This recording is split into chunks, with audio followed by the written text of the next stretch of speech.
Okay, now for today's keynote speaker. With over 30 years of experience covering Washington for institutional investors, Greg Valliere provides an unmatched perspective on economic policy and politics and the impact they have on markets and family finances. Greg is frequently quoted in the nation's financial press and is a regular contributor for CNBC, Bloomberg TV and radio, Fox TV, CNN, and CBS Radio. Hearing Greg speak is an annual tradition for many of you, I know. And for those of you who haven't heard Greg before, you're in for a real treat. Welcome, Greg Valliere. Well, thank you so much, Jeff. I trust you can hear me, and really always a treat being at your conference over the years. I enjoyed meeting a lot of the attendees, and I would concur. Maybe in the next year or two we can all be back in person again. I think that would be wonderful. Well, I would just start by asking a favor, and that favor is don't shoot the messenger. Don't blame me for what I'm about to say, but I would begin by saying if the election were held tonight, Donald Trump would win. Trump is the front runner. I'll explain why in the next few minutes. And it's an astonishing story. I would start, I guess, by saying people keep coming up to me over the last few weeks saying it's really no, it's not Trump versus Biden. You're kidding, right? You're making this up. You're just pulling my leg. And I say, no, it's going to be Trump versus Biden. The New York Times had a big article few weeks ago saying that a lot of Americans refuse to believe that that was going to happen, but I do think it will. There's an outside chance that Nikki Haley could do well in South Carolina, but I don't see it in her numbers. She has to do extremely well on Super Tuesday, March 5th, to have any chance at all. And I think that chance for her is slim. She's run a great campaign. She's gotten under Trump's skin. Maybe you could say she softened him up for the general election. And I think that's one of many reasons why he's so angry with Nikki Haley, feeling that she could hurt the ticket. But I guess the only other possibility of not having a Trump-Biden race is that if one of the two dropped out. I don't see it. There's a rumor, an internet rumor, maybe not as crazy as the Taylor Swift to Kelsey rumors that have been sweeping through the country on the Super Bowl. But the rumor is that Biden is going to drop out at some point later in the year and hand his delegates over to somebody else, Michelle Obama or something like that. I don't know where these rumors get started. I don't believe them. I think that it's going to be Trump versus Biden. So let's talk a bit about the general election, what we could look for. There was a poll this morning on Bloomberg. I was on with them. I was on the air, and the poll came out of the 7 tightest states in America, 7 states that are razor thin margins that could go either way. And what the poll showed this morning is that Trump leads in all 7 of those states, an astonishing result. States like Georgia, Wisconsin, places where the vote is very tight. So that's one big headwind for Joe Biden. I'd say another big headwind, I won't belabor this because we hear about it all the time, is Biden's age. As you know, he's 81. If he were to win a second term, he would be leaving the White House at the age of 86. That's awfully old. I have known Biden, or at least encountered him many times over the years. And I used to take the train from Washington up to New York, and he would take the train from Washington to Wilmington, Delaware, where he lived. And he'd go through the cars and he would glad hand people, slap them on the back, tell jokes, a very gregarious, outgoing fellow. And that's not the Joe Biden I see now. I see someone who looks frail, who sometimes is very hesitant. And I do have to say that age is a factor. A lot of Democrats are unified in thinking that they need a younger nominee. But there are several other issues that I think would contribute to the fact that Biden is now the underdog. It goes without saying that crime is a huge problem in many of our cities, yours and mine. Carjackings are out of control in Washington, D.C. The murder rate, we got up to 225 murders in Washington last year, a crime explosion in the DC area that certainly doesn't help any incumbent politician. And then there's immigration, a story that I think will hurt Biden badly. I would even go as far as to say that if Biden loses, immigration may be the major reason why. He didn't seem to have a plan last year to stop this extraordinary surge of illegal immigrants. We were running at 10,000 illegal immigrants coming in per day right before Christmas. The U.S. will probably wind up with close to 2 million illegal immigrants in the year 2023. So those numbers are astonishing. And it looks to me as if Trump very, very cynically is no rush at all to get a bill. He's urged his Republican allies in Congress to do nothing so Trump can have an issue to exploit during the general campaign. Another thing that I talked to political strategists, and they all agree that this is something Biden has to worry about, and that is his very weak signs of support among Hispanic voters, among African Americans, and among young people who don't think he's done enough on the environment. And I think that the weakness that we see in those key demographic groups could come back to hurt him. There is one issue, though, and I'm going to go way out on a limb and be a contrarian. There's one issue where I think there's an interesting angle, and that is the economy. For months and months, everybody was down on the economy, thinking it was terrible, and all of a sudden we see a big change. I'd go as far as to say that I think we have a Goldilocks economy right now, not too hot, not too cold. Uh, GDP growth in the second half was a little over 3%, a great number in the fourth quarter. Unemployment is at 3.7%, about as low as it's been in the last 2 or 3 decades. And with all of this good news on the economy, we get some frosting on the cake. And that, of course, is the Federal Reserve, which is getting ready to cut interest rates. I don't think we'll get a rate cut today. We'll see the press conference by Powell in a couple of hours. But I think at the March meeting, there's a close to a 50-50 chance we get a rate cut. And then at the May meeting, I think it's well over 50% that they will have already begun cutting rates. A lot of controversy in the markets as to how many rate cuts are necessary. I'm in the camp that we don't need a lot with an economy this strong. Maybe there's only 3 interest rate cuts this year, but that's rate reductions after a lengthy period of rate hikes. I think that's a very positive story. I was critical of Jerome Powell for the last couple of years. I thought he was sanguine on inflation. Now we see inflation starting to come down. And I think that he has engineered not even a soft landing, he's just engineered a landing without many bumps with this economy. Will it help Biden? Well, that's the big question. And I think some people are convinced that inflation could be resurrected and that inflation is still a real concern. So it's hard to say if it'll help him just a little or a lot. But the main point here is that the economy will not hurt him as it did for the last couple of years. And that's a big, big change fairly recently.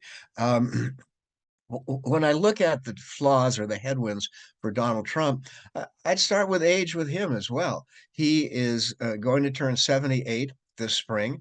We've seen some instances over the last few weeks where Trump has seemingly been confused, mixing up Nikki Haley with Nancy Pelosi, getting some basic stuff wrong. Too early to say that this is a trend, and I'm not a doctor, but I see signs that Trump also has to worry about age. I mean, you look at him, and as I always joke, it does not appear that he goes to the gym with any regularity. He doesn't appear to be in great shape, and I think that is a problem. But there's two bigger problems for Donald Trump. The first is the number of indictments or cases brought against him. There's 3 or 4 huge cases. I think taking top secret documents to Mar-a-Lago is the most convictable of all of the things that have been alleged. It's a felony. It's pretty hard to get around that one. And I don't know if he will be able to get around that one. There are people who know him who say that he's convinced he's innocent of everything.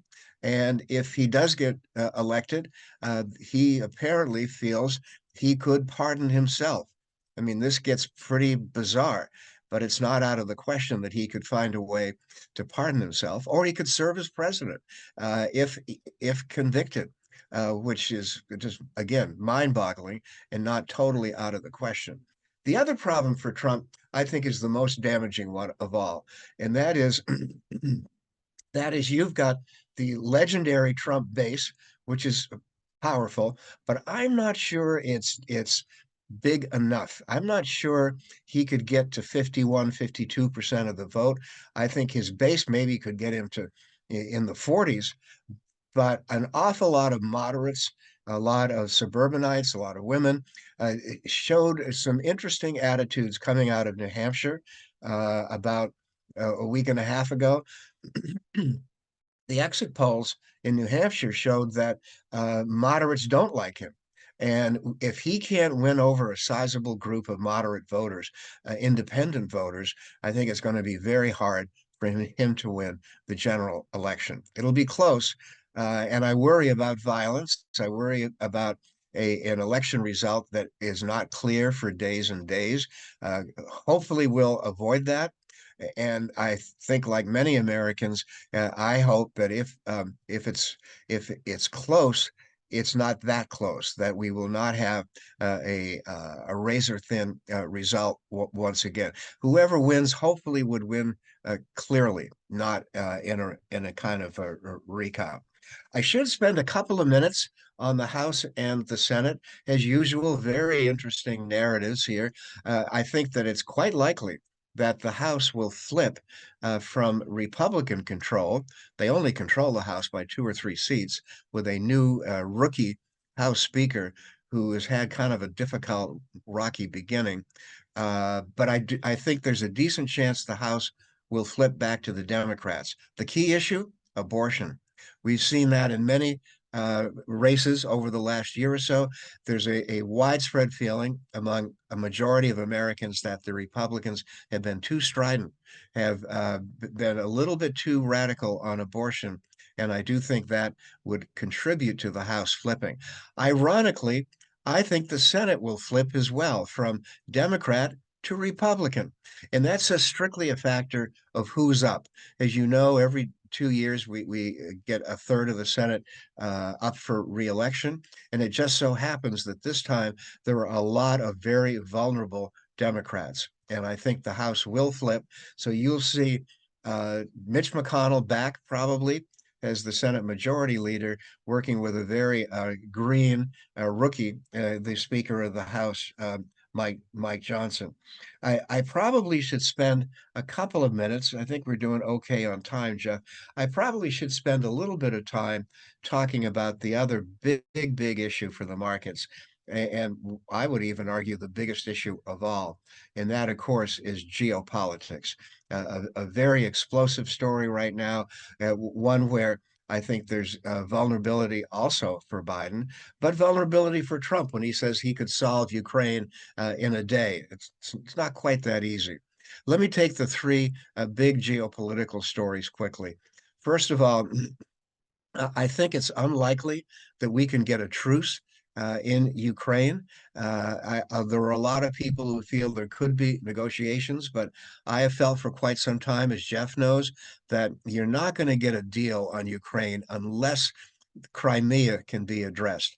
Crimea is viewed as sacred by Vladimir Putin. It's viewed as sacred by Zelensky. And both, I think, would not agree to any deal that gave up much or any of Crimea. So this could go on for a while. A stalemate in the East could be resolved. I could see Ukraine getting some of their land back, but Crimea is going to be a difficult story. The other big story in Ukraine, of course, is that they're starting to run out of money and starting to run out of arms. This, by the spring, I think will be an acute problem. Congress has been dysfunctional on this story. They've been reluctant to give anything for Ukraine, and I think eventually there will be some aid to the Ukrainians, but it could take another few months. Meanwhile, I would argue that Putin is getting exactly what he was hoping for, and that is a a lack of resolve, a lack of resolve on the part of the West. We're starting to see in the U.S. Growing indifference to spending a lot more money on Ukraine. We're starting to see it in Western Europe as well. So I think that Putin has to be quite pleased. And maybe in his darkest nights, he starts to think about what could come next for him. Could it be Lithuania, Latvia, Estonia? There's a lot more territory in Central Europe that I know Putin craves. And if this lack of resolve becomes more apparent, I think Putin would start to get a little desirous of getting even more territory. The second big issue, obviously, is what's happened in the Middle East.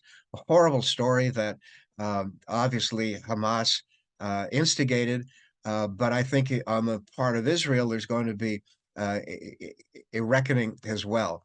I think especially for Netanyahu, who was asleep, literally, not figuratively. He and the Mossad were asleep on October 7th, and I think they have to answer for that neglect. But the bigger story for me, it could become a widening war in the Middle East that focuses on Iran. The people I talk to in Washington are contemptuous of the Iranians. The Iranians are viewed as very bad and untrustworthy players. The Iranians have a pattern of using surrogates, not their own troops, but using surrogates. And as we've seen with Hezbollah in the north, we've seen with Hamas, of course, and now we see with the Houthis.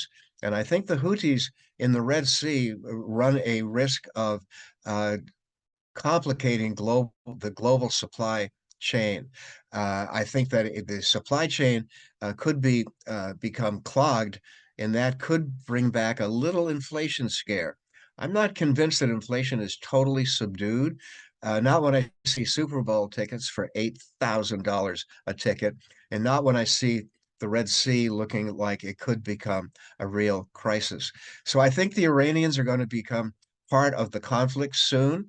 We all know that the leaks from the White House over the last couple of days would indicate that Biden has already made a decision to hit the Iranians because of what they did over the weekend, killing 3 U.S. troops, supporting all of these terrorists around the Mideast. I think that Biden is inclined to hit and hit hard.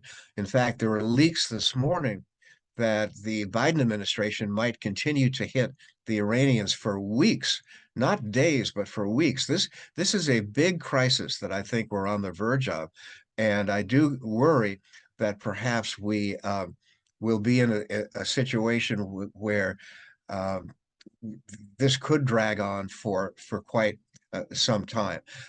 There are some U.S. hawks who would love to see regime change in Iran. I don't see it. I don't think the Biden administration would be that aggressive as to try to take out the Ayatollahs. But I do think a protracted conflict is likely with perhaps some upside pressure on the price of oil.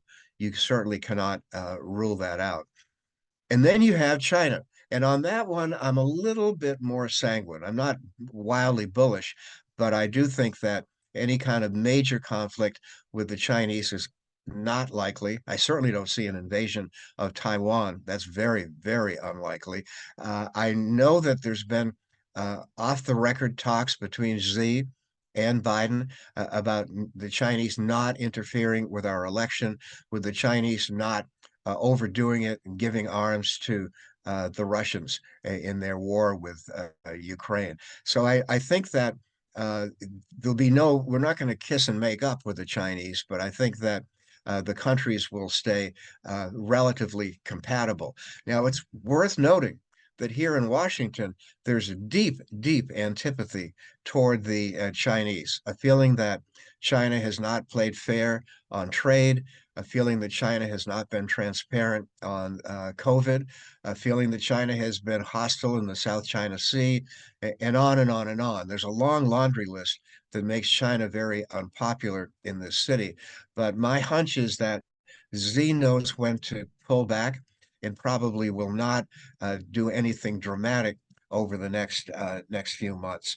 That's a quick overview of how I see things right now in Washington. But I would conclude by saying the big story of all, I believe, started in the fall of last year when it became clear that the economy was far exceeding expectations.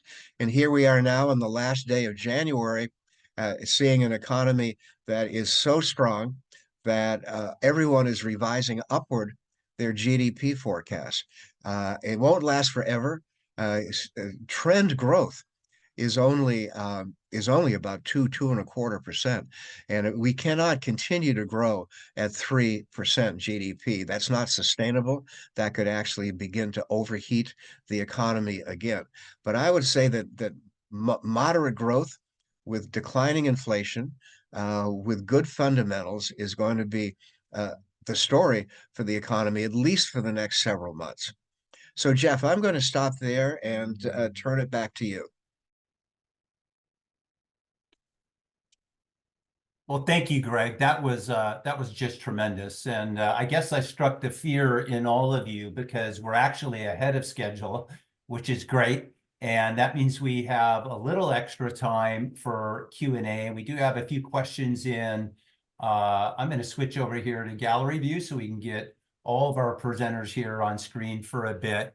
And Greg, since you were just up, I'm going to start with you and ask this question. With a different Congress and Supreme Court, how much more successful would Trump be in a second presidency at getting his way versus his first presidency? And maybe what does that mean specifically for business issues affecting our commercial real estate industries?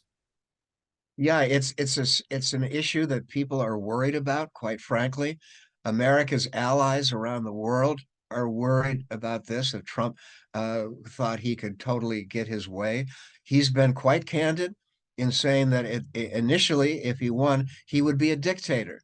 How's that for being blunt? And he has said that he would, I think, seek revenge. And that's not a traditional trait of an incoming president to make revenge his first priority, but I think he will. One other thing, Jeff, while I can, I think that one of the big issues that Trump has to deal with, and where he cannot get his own way, is to do something about the staggering U.S. budget deficit, which I really didn't mention earlier.